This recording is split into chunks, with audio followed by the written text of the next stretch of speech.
Hello and welcome to another educational video from Education Hub. Today we're going to be talking about the IELTS Letter Task 1, Tips and Techniques Part 2. Let's get started. Tip 2. It's very important to identify the purpose of the bullet points.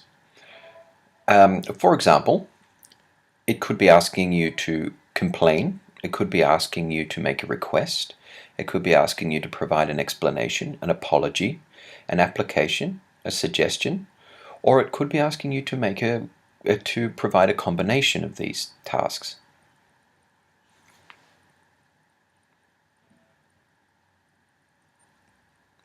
Functional phrases. By identifying the purpose, you can choose appropriate functional phrases. There are keywords in the bullet points that will alert you to the function. So let's have a look at some of these phrases. Formal functions. Let's look at some examples of functional phrases for formal letters.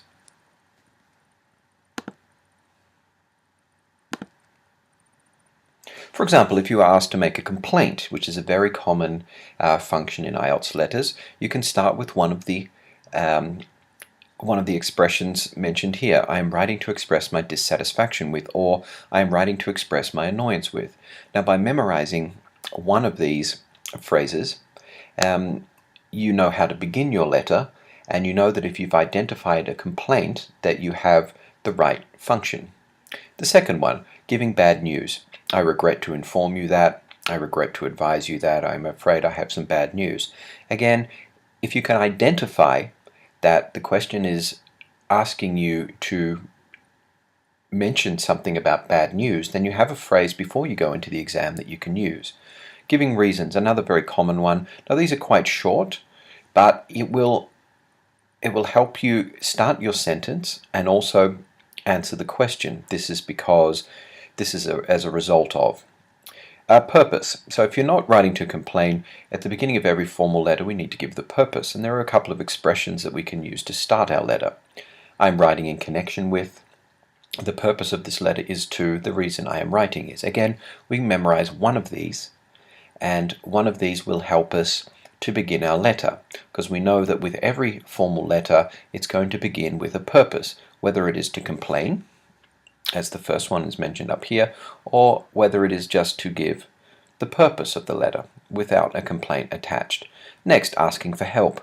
Again, this is very common, and a very common function mentioned in formal letters.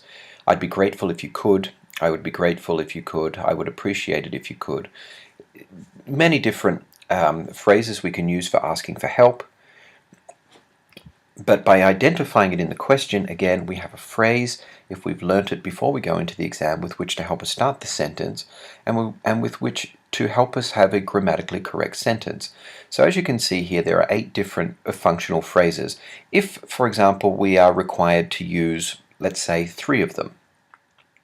Let's say we are complaining, we are giving bad news, and then we are making suggestions. So if we've memorized these 3 phrases and we've identified them, even before we've read the question, we already have certain words that are in grammatically correct order and a certain amount of words which are performing the function. So let's count them very quickly. So we have 1, 2, 3, 4, 5, 6, 7, 8. Giving bad news, 9, 10, 11, 12, 13, 14, 15, 16, 17, 18, 19, 20, 21, 22, 23, 24. So even before we have begun writing the letter, we already have 24 words which are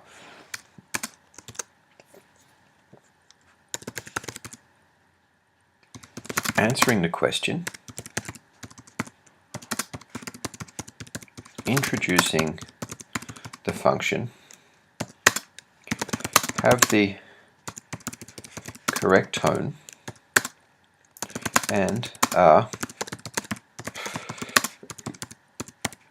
grammatically correct.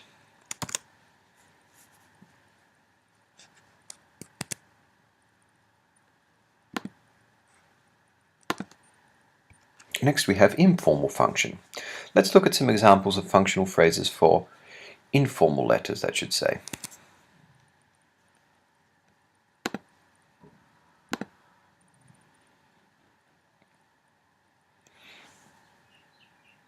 Again, we have the opening and closing, which we will mention in another time, starting the letter. So of course we want to have a different tone when we are starting an informal letter. We want to show the relationship between ourselves and the person that we're writing to. So we've got, thank you for your letter, it was great hearing from you. Ending the letter, give my love to your parents or your family. Write back and tell me all your news. Making suggestions, why don't we? How about? I'd like some more information about. I'm sure you could. Now again, if we start with an expression such as, if we use two from here, two from here and one from one of the others, we have 6, 7, 8, 9, 10, 11, 12, 13, 14, 15, 16, 17, 18, 19, 20, 21, 22. Now there's 22 words, which again answer the question. Are functional phrases, are grammatically correct. So finally, by doing these things, by learning the phrases and by being able to identify the phrases in the question, we are making it easier for ourselves to answer the question, and we are making it easier for ourselves to be correct.